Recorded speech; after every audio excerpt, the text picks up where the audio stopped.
Reaction to Religion, Morality and Society. Why Religion Diminishes the Moral Discourse, by Planet Curious.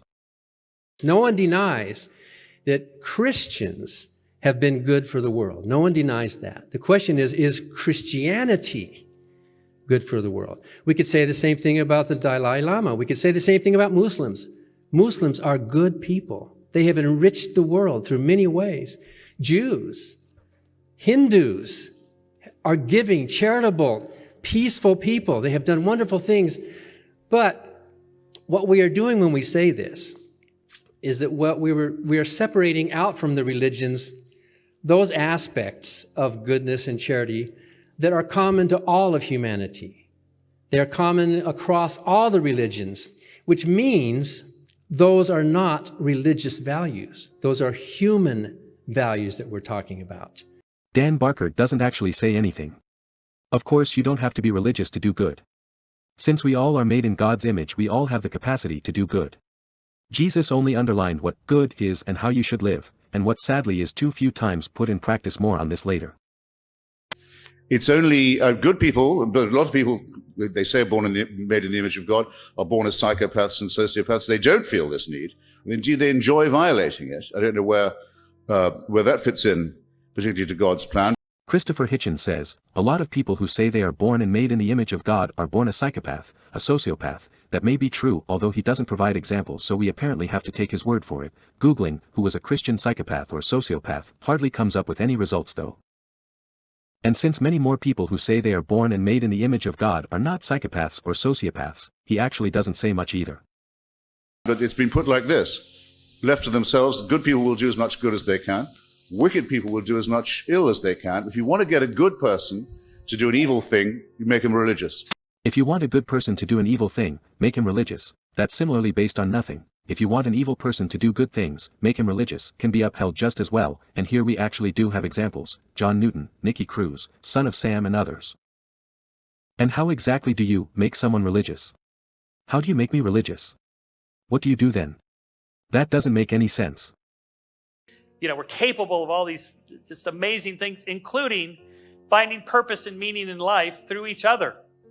It doesn't matter if there's a hereafter. We live here and now. We care about each other. We love each other. We have purpose in interacting with each other. That's very human, and that's very valuable. Whether or not there's some outside source to validate it really doesn't matter. You should just be good for goodness sake. Michael Shermer says, it doesn't matter if there's a hereafter, we live here and now. We care about each other. We love each other. We have purpose in interacting with each other. Yes, and my interacting with you is smashing your brain in, with the purpose of getting rid of you. We don't care about each other. We hate each other. You can see that everywhere around you just as much. I think it wouldn't hurt to revisit Jesus' teachings. Unconditional love and compassion. Jesus taught to love all, including enemies and outcasts, with compassion and kindness, forgiveness and seeking forgiveness. He emphasized the importance of forgiving others and seeking forgiveness for oneself. Humility and modesty. Jesus exemplified humility and encouraged people to be modest and humble. Mercy and grace. He showed mercy and extended God's grace to those in need, urging others to do the same. Justice and equality. Jesus spoke against injustice and advocated for fairness and equal treatment of all. Pursuit of peace. He promoted inner peace and encouraged peaceful interactions between individuals and communities. Selflessness and sacrifice. Jesus valued selflessness and taught the significance of making sacrifices for others' well-being. Honesty and integrity. He stressed the importance of honesty and living with integrity. Nonviolence and turning the other cheek. Jesus advocated for nonviolent responses and encouraged turning the other cheek instead of seeking revenge.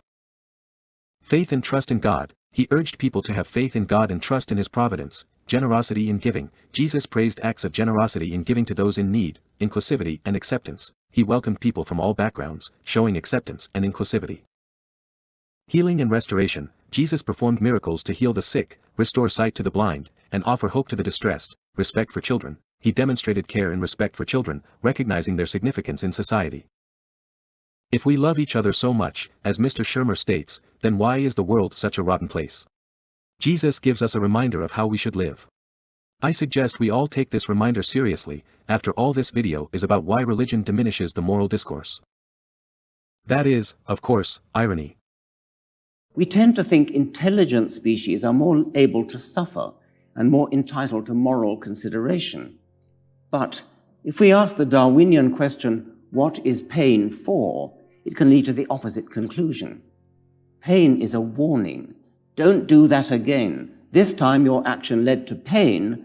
Next time it might kill you.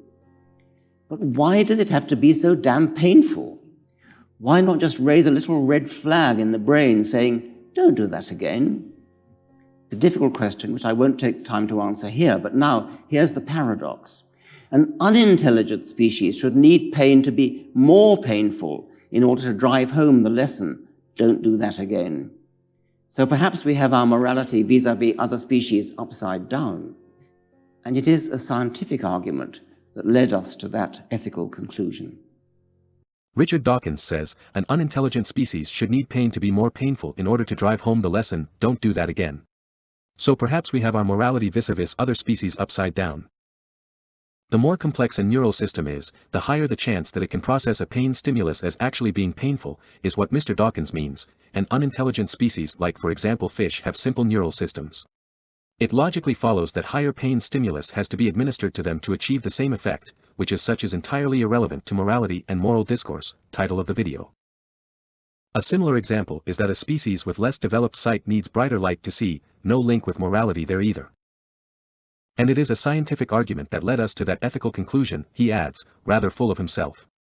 It has nothing to do with ethics for goodness sake. And what exactly is scientific about the argument? The interesting thing to notice is that our minds are not entirely our own. I mean, they're not even, in some ways, they're not even mostly our own. I mean, basically everything we think about and all the kinds of distinctions we make and the things we feel are entangled with this sort of intersubjective space. And we've got culture, we've got social norms, we've got all these things influencing us. And we have to, insofar as we are individuals thinking our own thoughts, we have to influence it back. I mean, we say things, we publish things, we do things, which then change the context in which we exist. And I mean, my basis for hope is that the context can change pretty radically and pretty quickly. And the best analogy I know for that is with regard to racism. I mean, racism in this country has changed. Now, it's not that racism has completely gone away. There's still racists, and racism is a problem, and people are discriminated against. But 100 years ago, there were editorials published in all the major newspapers regularly that now read like they could only have come in a Ku Klux Klan pamphlet. I mean, just nakedly racist screeds. And obviously people were lynched by the thousands, and many of you have seen those photos of lynchings. I mean, these were just, every upstanding citizen in the town is arrayed, you know, in their Sunday best. We're talking newspaper editors and senators and school teachers and parents with kids, all to take, for the purpose of taking a postcard shot under a dangling and lacerated and often partially burned corpse of a black man who's been hung from a tree or a lamppost. Okay? And this happened by the thousands and happened for decades. And I mean, people literally took body parts home as souvenirs and put them in their places of business. I mean, it's just, it doesn't compute right now. And that's a measure of how much our society has changed and our expectations of it have changed. And I think we have to, in historical time, it all happened very, very quickly. And I think the hope is something like that can happen around this variable of false certainty and religious demagoguery and dogmatism. And it can happen here, it can happen in the Muslim world, and we have to find some way of engineering it. And I just don't know, beyond trying to talk sense on all these points, to do that. But I think in principle, it can happen very quickly, and it could all happen in a single generation. I mean, if we just had an educational system that reliably challenged religious bullshit from the moment the kids went through the door, it would very likely not survive the collision, and that's well, it's either the educational system or the bullshit. One of them would yield, I think. Sam Harris subsequently goes out of his way to describe the change in society with regard to the attitude to racism, as an example of context changing pretty radically and pretty quickly, which is his basis for hope. And then he substitutes racism by religious BS. But it only is BS if God doesn't exist, which he doesn't know and which he doesn't care to find out. Here's a big hint though. As far as a single piece of the plethora of evidence is concerned, please read Memories of Heaven by Wayne Dyer and D. Garnes, or even only read the information on the Amazon page on this book. The link is in the description.